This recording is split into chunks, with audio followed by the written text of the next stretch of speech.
Maybe you're wondering why on Christmas week we're talking about the resurrection of Jesus.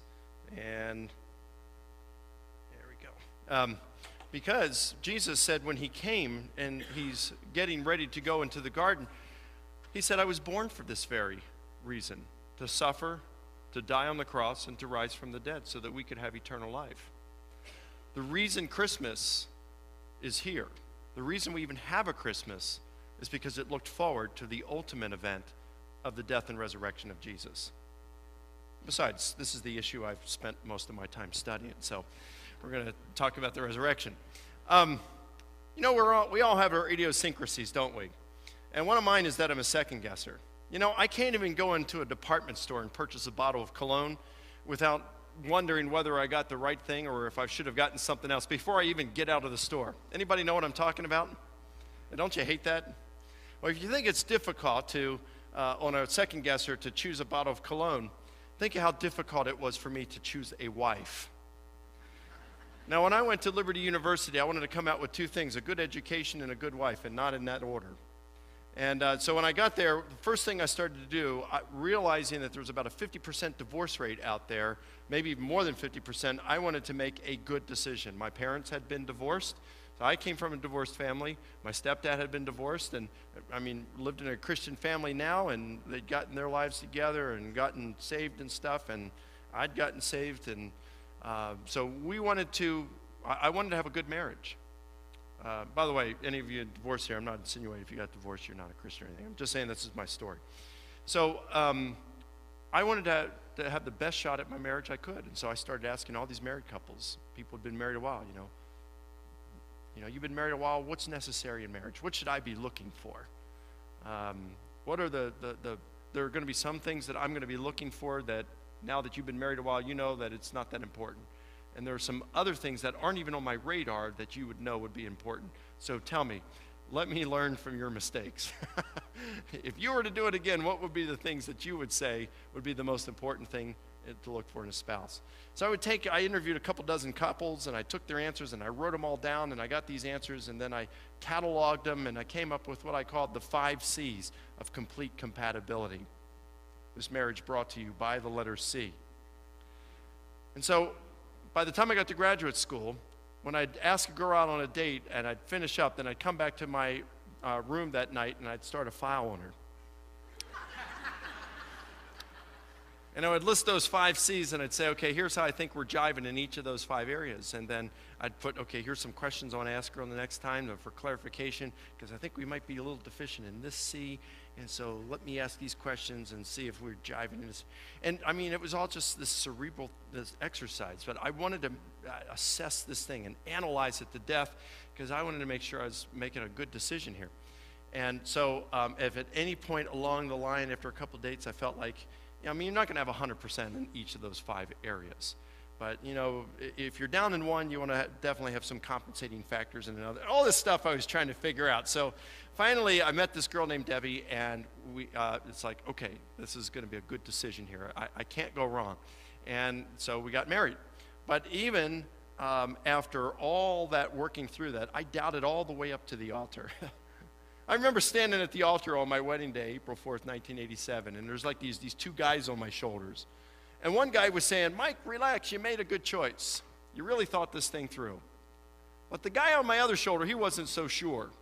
And he was pacing back and forth, and finally he yelled in my ear, got close, and he said, "Run, Forrest, run!" Well, I'm glad I didn't, because I've been married 23 years now, and I think it was good to work through that situation like that. But even so, I still doubted, even after I was married for some time.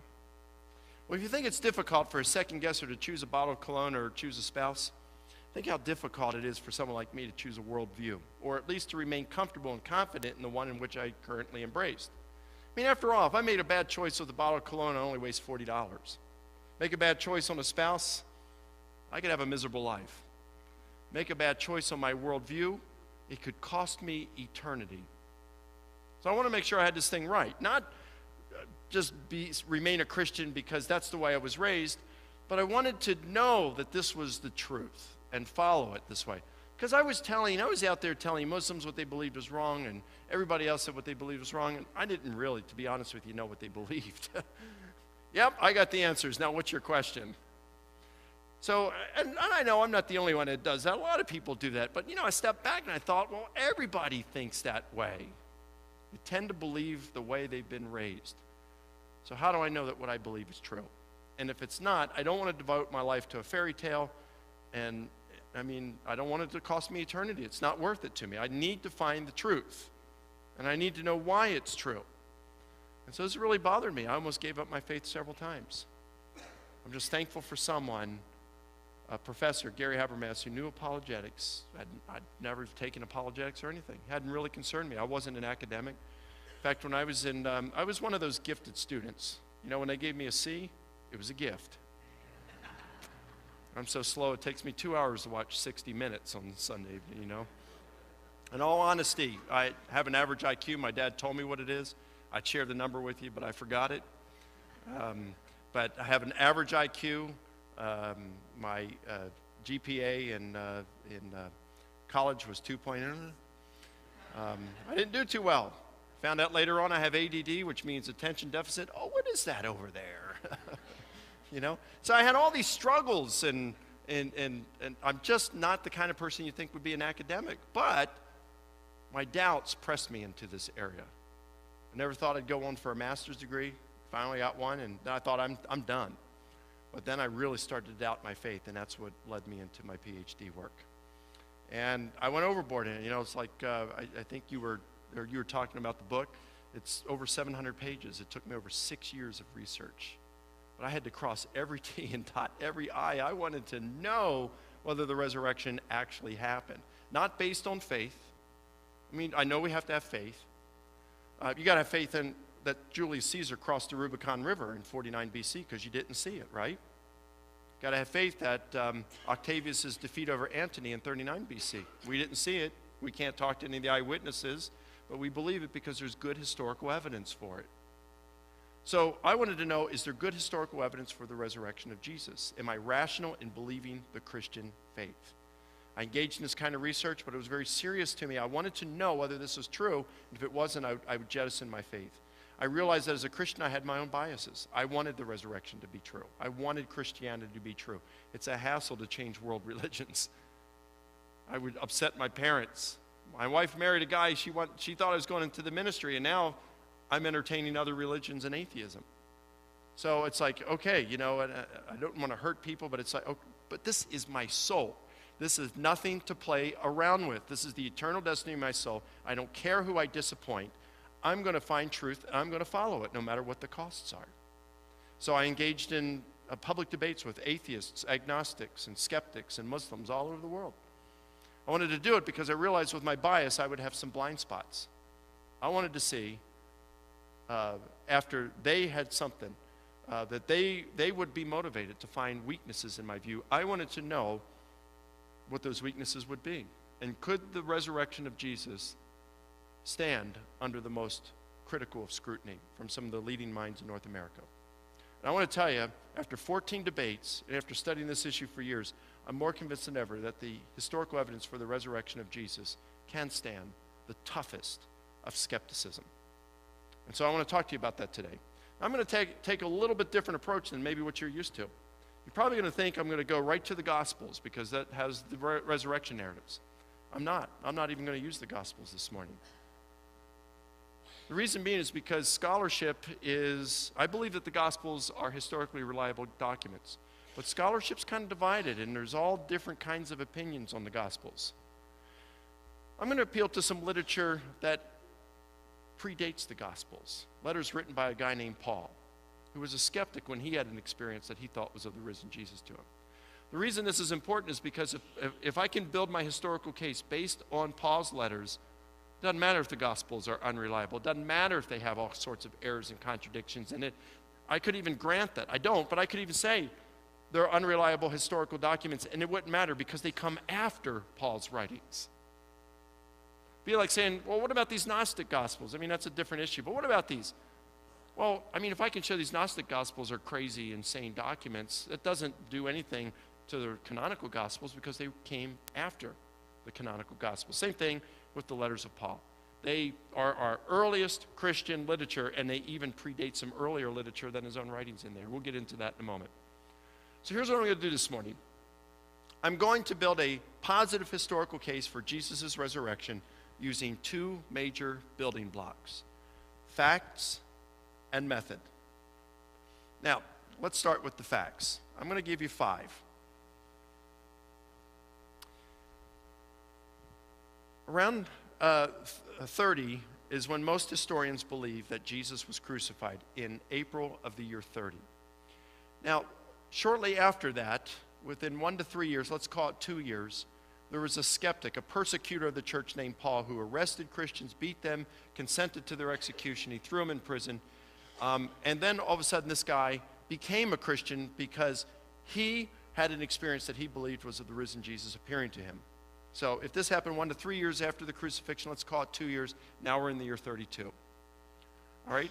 So our first fact is that Paul believed himself to be an eyewitness of the risen Jesus, and he was hostile at the time of his experience. This is important to note because it's not just friends, disciples who believe Jesus rose from the dead. It's at least one enemy, and a really zealous enemy at that.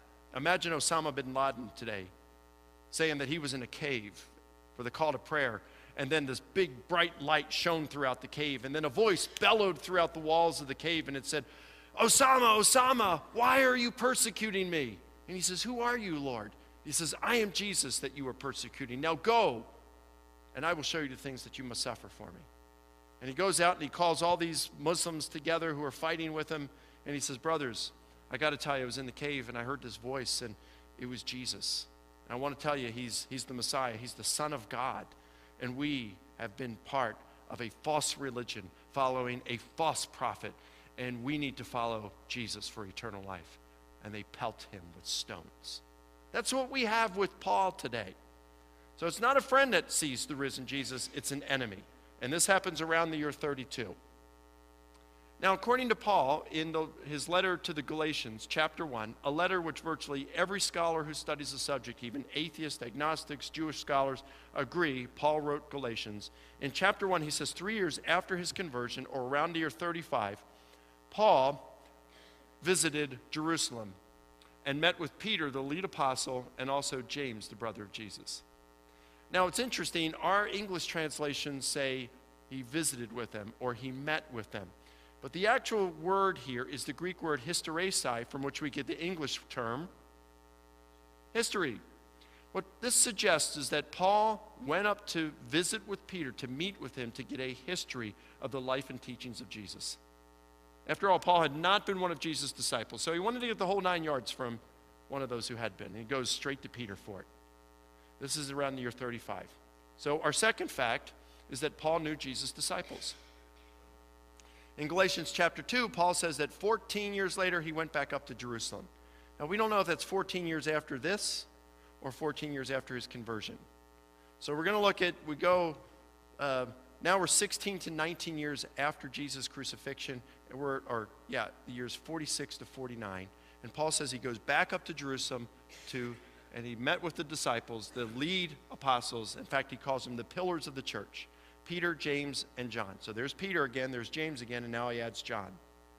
3 leading apostles in Jerusalem. Why did he meet with them? He tells us. He wanted to run the gospel, the message that he had been preaching past them, to ensure that he had not been working all these years in vain. He wanted to make sure that he was preaching the same thing they were preaching. And he says, they extended to me and Barnabas the right hand of fellowship. In other words, they were saying, Paul, you're good, bro. Keep up the good job. Keep up the good work. So, according to Paul, 16 to 19 years after Jesus' crucifixion, he's preaching the same thing on the essential doctrines that they're preaching. You say, well, yeah, it's Paul doing it. Maybe he's lying. Well, maybe. As a historian, I can't prove that he wasn't lying. But I do have some really, really good evidence that suggests that he was telling the truth. Because you see, years later, around the year 90 to 95, around the same time the Gospel of John's written, and then a little after that, maybe around the year 110, there's another piece of literature written. 95, there's a guy named Clement of Rome. Clement of Rome was probably a disciple of the Apostle Peter. And he wrote a letter to the church at Corinth called First Clement. We still have that today. And then a little bit later, we've got Polycarp, who wrote a letter to the Philippian church. It's called Polycarp's letter to the Philippians.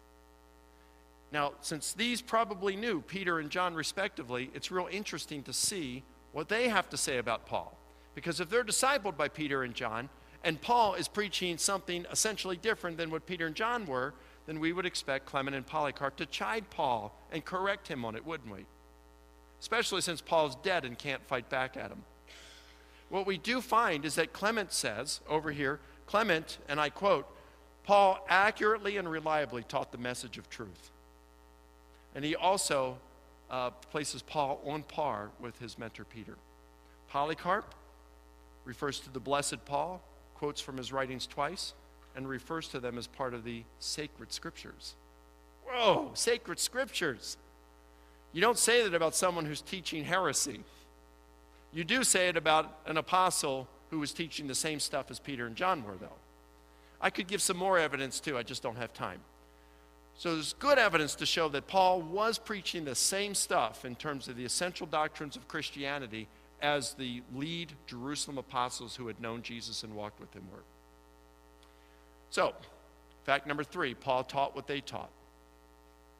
By the way, just to give you an example, a little more of this timeline here. Remember, this is 46 to 49 or 16 to 19 years after the crucifixion that Paul is meeting with the disciples the second time. A couple years later, in 51, Paul goes up to a Mediterranean city called Corinth and established a church there, the First Baptist Church of Corinth. And then a couple years later, he was responding to one of their letters, a letter he wrote responding to one of theirs, one that we now call 1 Corinthians. He writes that probably between 52 and 55. So now we're talking 22 to 25 years later, after the crucifixion. He's had contact with all the Jerusalem apostles during this time. Let's go a little further. Mark, there's controversy over this, and we're really not sure, but Mark wrote his gospel first, most scholars believe, around 65 to 70 A.D., and then Matthew around 80, Luke 85, and then John around 90. All right, so 35 to 65 years after the crucifixion. This is pretty recent by ancient standards, although it may not be by modern standards. By ancient standards, it is. But even to 35 years later, it's not like we don't have anything about Jesus prior to the first gospel. You can see we've got some really reliable testimony from Paul, who was teaching the same thing as the Jerusalem apostles. Okay, now with that in mind, Paul was teaching what they were teaching. Now what were they teaching?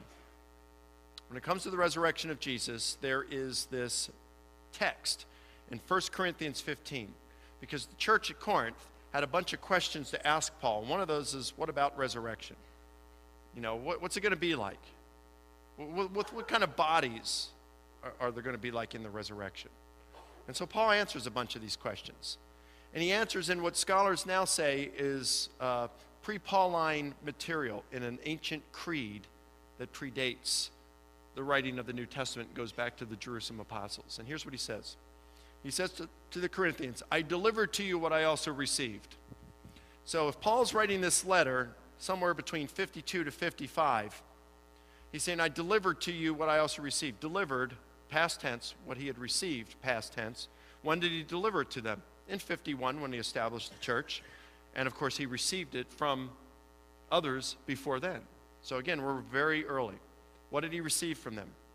That Christ died for our sins according to the Scriptures, and that he was buried, and that he was raised on the third day according to the Scriptures, and that he appeared to Peter, then to the 12, then to more than 500 at one time.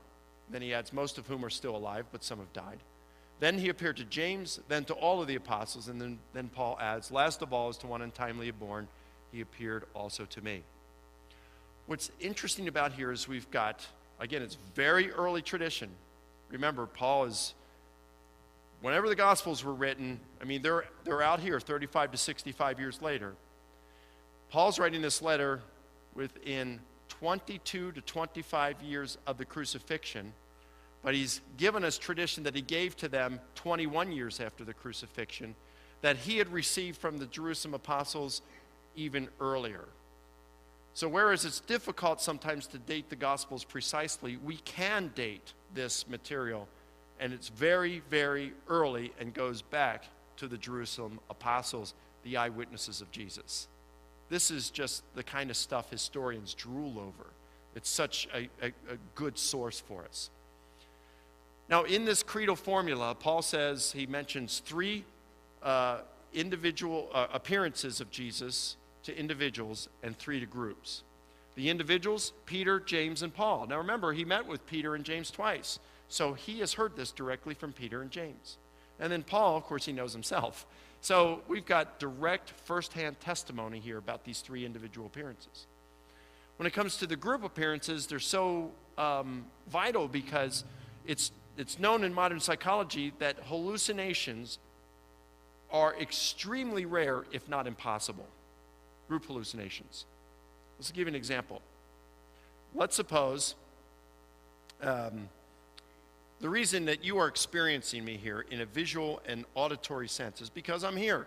If I'm here and you have eyesight and hearing that works properly, chances are about 100% that you're going to perceive me visually and auditorially. But let's suppose that I'm not here. What's the possibility, what's the probability that your pastor is going to perceive me visually? Very low, isn't it? He'd have to be hallucinating. Well, the modern research has shown that the group most likely to hallucinate are senior adults bereaving the loss of a loved one. In multiple studies, it averages about 50% will have some sort of a hallucination of their deceased loved one. In most cases, 39% of the cases, that's 39% of the 50%, or about 20% of all bereaving senior adults, they experience their loved one in a sense where they have the sense that they're present in the room. They don't see them, they don't hear them, they just sense that they're in the room. Only 14% of the 50%, or 7% of all bereaving senior adults, have a visual perception of their loved one in the room.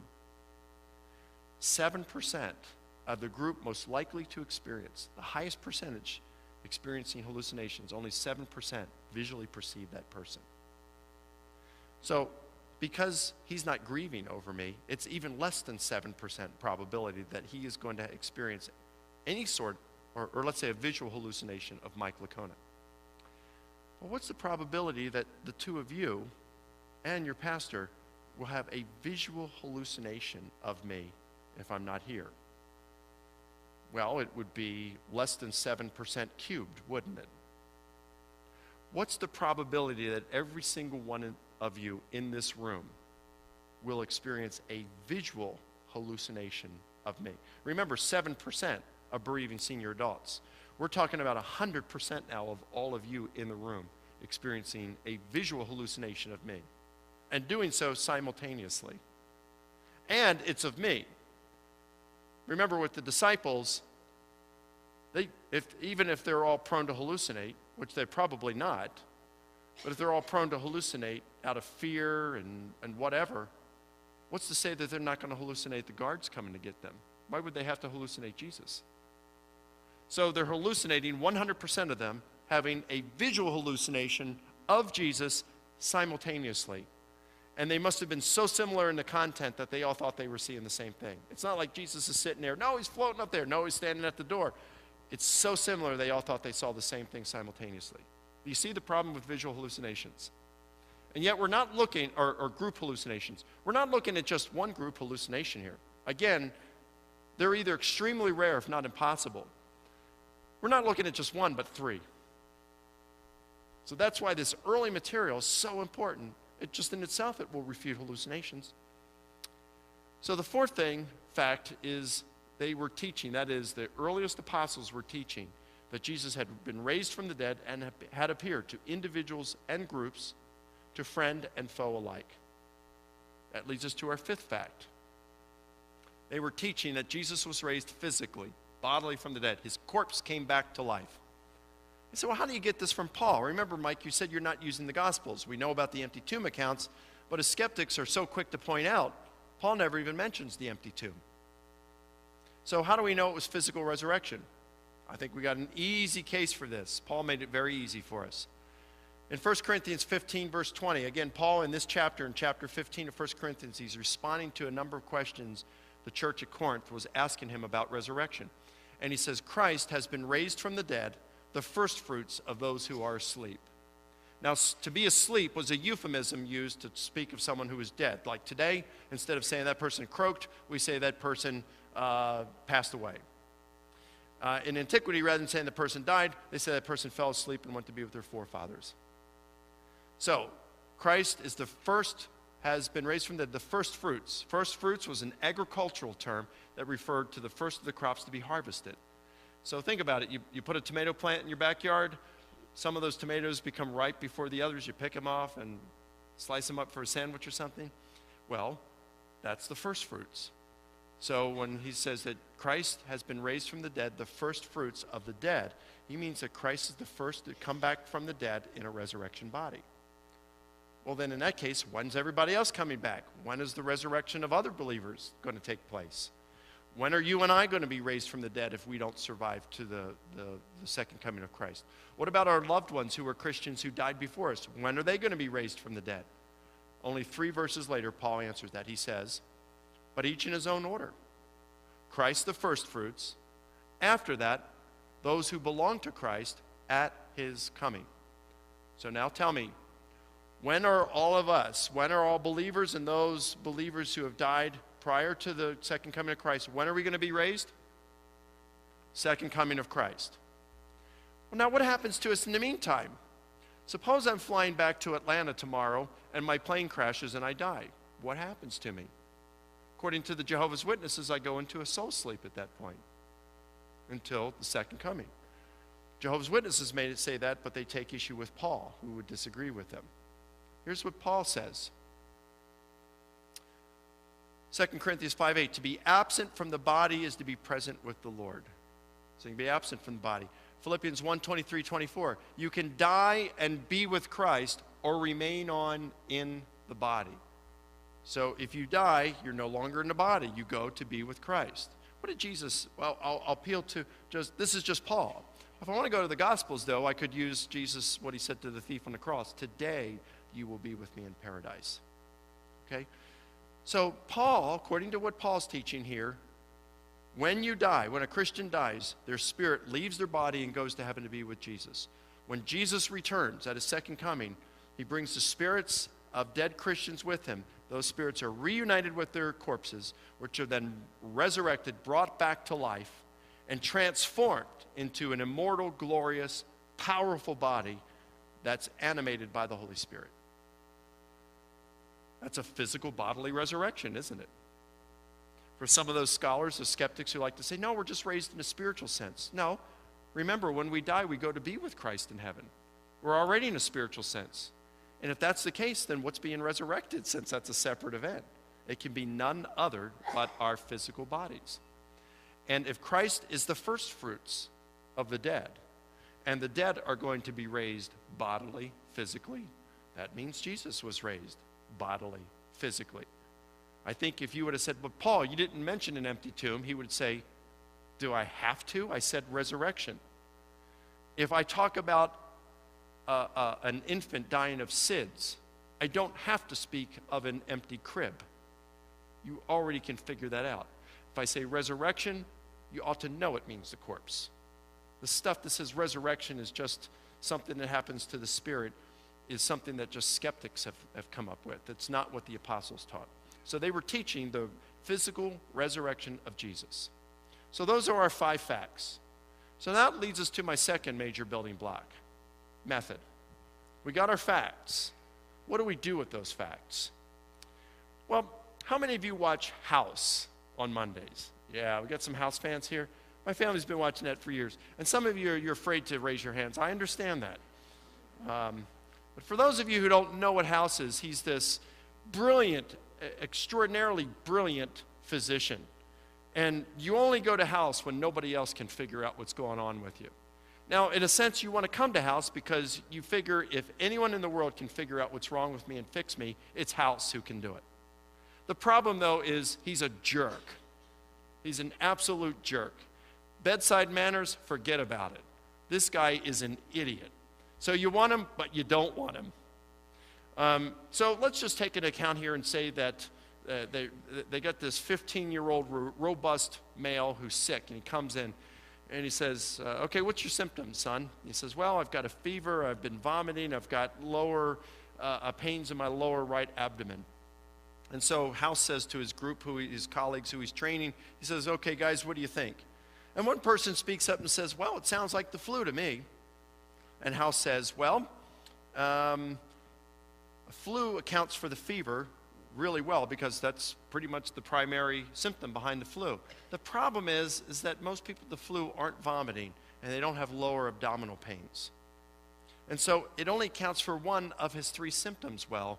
And so in that sense, your medical diagnosis lacks what's called explanatory scope because it can't account for all of the facts, all of the symptoms here. Well, then another one of his colleagues speaks up and says, well, House, couldn't this be one of those cases? I mean, rare things do happen. Couldn't this be one of those cases where, it is the flu, and yes, these other symptoms like vomiting and lower abdominal pains on the right-hand side are very rare with the flu, but maybe this is just one of those times that rare things happen. And House says, yep, that's possible, but it's unlikely. You're really stretching it to make it fit, and so it lacks, your diagnosis, it lacks explanatory power. Well, then another person speaks up and says, and then here's what he says, moreover, the medical literature, there's nothing in the medical literature that would show that this would be the flu. No cases like this of the flu, so it lacks plausibility. Well, another one speaks up, maybe it's Foreman this time, and he says, House, how about this? Let's say this boy has the flu, but he is a robust male. So maybe he's got martial arts practice that night. So he goes to martial arts practice, and he wants to just push through this flu. And so he's sparring, and he gets kicked in the lower right abdomen. So that explains the pain there. Well, then afterwards, he goes out with his friends and for a bite to eat, and he gets food poisoning. So that explains the vomiting now. So now we explain all three of the facts. You're not forcing any of them to fit. And House says, that makes perfect sense. We can do that. The problem is, we don't know if this guy, you're inventing this, we don't know if the guy's a martial artist or whether he was sparring or whether he got kicked in the abdomen or whether he had food poisoning. It's non-evidence assumption, so it's ad hoc. And so it's just a bad diagnosis. He says, let me tell you guys something. This is a textbook case. Any physicians in here? No physicians? Good, I can make up this stuff and nobody can check me then. This is a textbook case of appendicitis. You have this kind, if your appendix is going bad, this is a textbook case of happening. House points this out and says, look, you can look in the literature, so it's plausible, it accounts for all of the symptoms, it accounts for them without forcing any of them to fit, and so he's got appendicitis. That's the greatest chance, the most probable diagnosis of being accurate. So prep the patient for surgery and remove his appendix. And then Foreman says, well, House, I don't know, let's not be scissor happy at this point. Why don't we do this? Let's send him home, treat him for the flu and food poisoning. And, if he's not any better tomorrow, then we can operate on him. And then House, because he's such a nice guy, says, Foreman, if we do that and he's got appendicitis, he'll be dead before he can call you and tell you you're an idiot who should have chosen a different profession. No, he's got appendicitis, prep him and remove his appendix. That's how doctors work. That's how physicians work. You can't be, it's practice of medicine, it's an art. You can't be absolutely certain about a lot of things in medicine. You do your best guess, and if that doesn't work, you try the next best guess. It's the same thing in history. It's the same thing in science. And so that's the way it works in history. So now let's apply this to the facts that we have to see if the resurrection works. When we look at the resurrection hypothesis that Jesus rose from the dead physically, this perfectly accounts for why a number of people, friends and foe alike, had experiences of the risen Jesus in individual and in group settings. It explains all those facts and does so without forcing any of them to fit. It also does so without any non-evidenced assumptions. So you could say, well, you're assuming that God exists. Well, no, I haven't, because I haven't said God raised Jesus from the dead. I think God's the best candidate, right? But we can't prove that it was God that raised him from the dead as historians. We can only prove that Jesus was raised. So I haven't brought God into this, but let's suppose I do bring God into this. And I posit him as the theoretical entity that raised Jesus. It's not like there's no evidence for God's existence. If you've spent some time with Wes and attended some of his classes, you can know that there's good evidence for God's existence. The argument for a first cause, the argument for intelligent design, the argument from objective morality, all these kinds of things is very, very good evidence that God exists. And even if a skeptic isn't compelled by that evidence, it's still different from saying there's no evidence for God's existence. Hey, there's evidence against God's existence, all the evil and suffering in the world. Am I compelled by the evidence to say that, well, therefore God doesn't exist? No, because I think that's easier to explain in light of all the good evidence for God's existence. So I would say there is evidence against God's existence, but I don't think it's good evidence. In the same way, even a skeptic would be naive to say there's no evidence for God's existence. So it's not a non-evidence assumption at all. Plausibility, I agree. It's completely implausible that God would raise someone by natural causes. By natural causes. But if Jesus was raised, it was almost certainly by supernatural cause, wasn't it? And if God existed and wanted to raise Jesus, well, then it's completely plausible and probable that he would be raised from the dead. Think of it this way. I was in a debate with a skeptic, an agnostic named Bart Ehrman, probably the most influential skeptical New Testament scholar in North America. And Ehrman says, let's look at it this way. What are the probabilities that Jesus walked on water? Well, let's just say there's 100 billion people who've walked on the earth. If you put out a swimming pool with lukewarm water, not frozen, but lukewarm, and told them to walk across the swimming pool, 100 billion of them would all sink. So the chances that Jesus could walk on water is 100 billion to 1. No, that's bad mathematics, Bart. You see, what if my son, when he was 3 years old, what if he was the very last one? 100 billion people had walked across the pool, or tried to, and sank after the first step. And Zach says, my son Zach at 3 years old says, Dad, I can't do that. I said, sure you can, no problem. Take my hands. And I take his hands, support his weight as a 3-year-old, and I walk along the side of the pool and say, go ahead, Zach, walk on water. And he walks on water. 100 billion people, unable to do it on their own power, says nothing about whether Zach could do it with help. You say, wait a minute, Mike, but you were helping him. You were an external agent that came into the scene and helped him. Same thing with God. If God wanted to raise Jesus, Jesus can't come back by natural causes, but if God wants to raise him, 100 billion people not coming back to life by natural causes doesn't do anything to establish a probability that God couldn't raise Jesus from the dead. Does that make sense? So there's nothing at all implausible about this. In fact, if God exists, and as just about every single historical Jesus scholar out there who's even an atheist, an agnostic, or a Jew says, Jesus thought of himself as especially chosen by God to bring in his kingdom. He thought he had a special relationship with God, that he was the only way, that he performed deeds that both he and his disciples regarded as miracles and exorcisms. Everybody acknowledges this, even atheists. And I would go even further then, and I'd say we can prove with reasonable or adequate historical certainty that Jesus predicted his death and resurrection. I can show that historically. You put all that together, that creates a significant context in which now the evidence for the resurrection becomes very plausible. So the resurrection hypothesis meets all the criteria for a good historical hypothesis. It doesn't fail any. What about the leading skeptical hypothesis out there? That's the hallucination hypothesis. That Jesus dies on the cross suddenly, his disciples are distraught over the fact that their leader is gone. And what happens when a loved one or good friend is suddenly and brutally killed?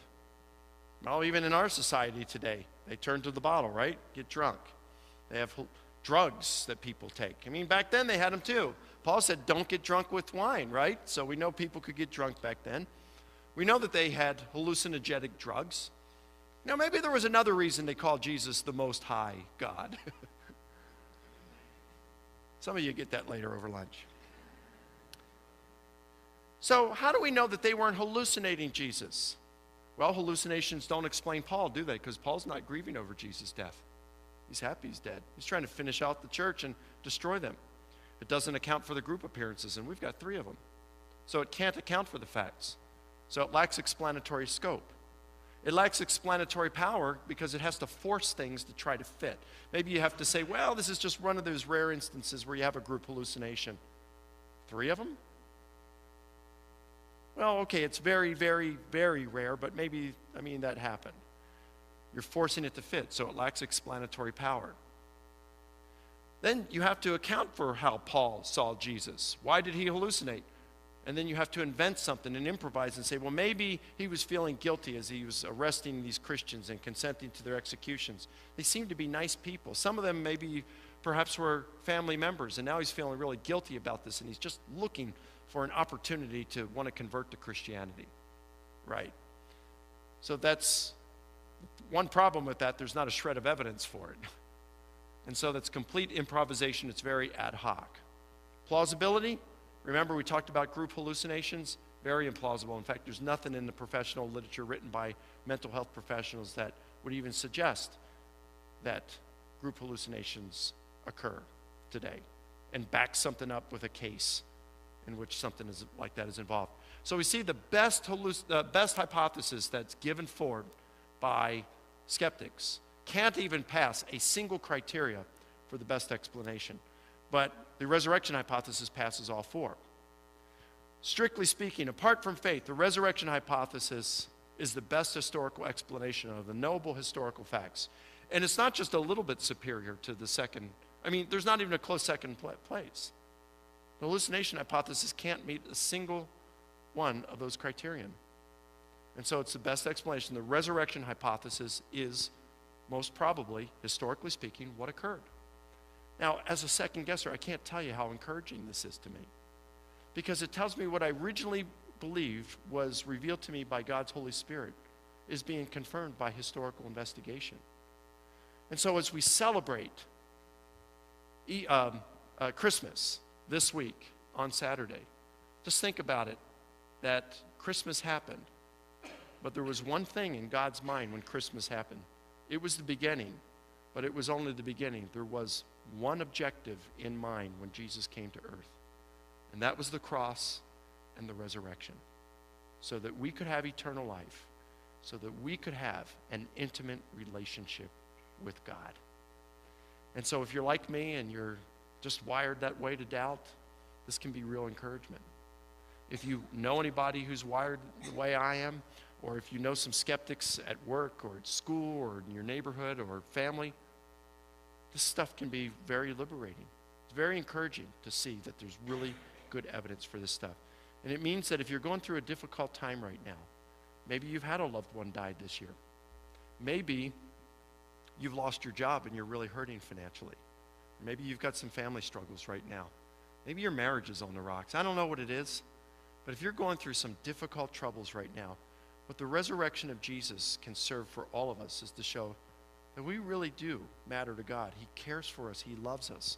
And although he may seem distant at times, this is an emotional thing for us feeling distant from God. But the facts of the matter says that we matter greatly to God. He loves us dearly. Something to ponder on this Christmas season. Let's pray.